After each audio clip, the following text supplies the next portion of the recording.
സംഘപരിവാർ ചക്കരയാണ്, ഇസ്ലാം മാത്രം പ്രശ്നം എന്ന രീതിയിലാണ് സംഘപരിവാർ ചക്കരയാണെന്ന് ഞാൻ എവിടെ പറഞ്ഞു? അല്ല അങ്ങനെ പറയണത്. പുള്ളിക്ക് അങ്ങനെ എന്ത് കഥ വേണേലും പറയാലോ, അതിപ്പോ നമ്മുടെ വിഷയമല്ലല്ലോ. അത് നെതന്യാഹുവിന്റെ കാര്യം പറഞ്ഞു.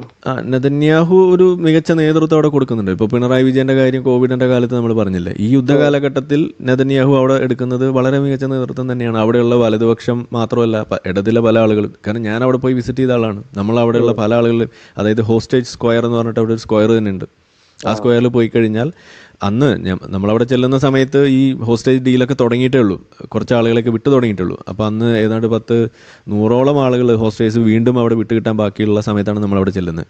അപ്പോൾ അന്ന് ആ ഹോസ്റ്റേജ് സ്ക്വയറിൽ നമ്മൾ സംസാരിക്കുമ്പോൾ അവിടെയുള്ള ഇടതുപക്ഷക്കാരും അതുപോലെ തന്നെ നമ്മൾ ടീമിൽ നമ്മൾ സംസാരിക്കുന്നതിൽ പോലും ഇടതുപക്ഷക്കാരുണ്ട്. അവരോടൊക്കെ നമ്മൾ സംസാരിക്കുമ്പോൾ അവർ തരുന്നൊരു ഫീലുണ്ട്. അതായത് ഈ യുദ്ധം കൈകാര്യം ചെയ്യുന്നതിൽ അവിടെ ഒരു വാർ ക്യാബിനറ്റ് ഉണ്ടാകുന്നു, അതിനകത്ത് സമവായം കണ്ടെത്തുന്നു, അതിനു വേണ്ടിയിട്ടുള്ള കാര്യങ്ങൾ ചെയ്ത് മുന്നോട്ട് പോകുന്നു. ആ ഒരു കോർഡിനേഷൻ, ആ ഒരു ടീം പ്ലേയിങ് ഒരു കപ്പാസിറ്റി, അത് വളരെ മികച്ച രീതിയിൽ കാണിച്ചു തന്നെയാണ് നെതന്യാഹു അവിടെ ചെയ്യുന്നത്. സപ്പോർട്ട് ചെയ്യുന്നത്. പിന്നല്ലാതെ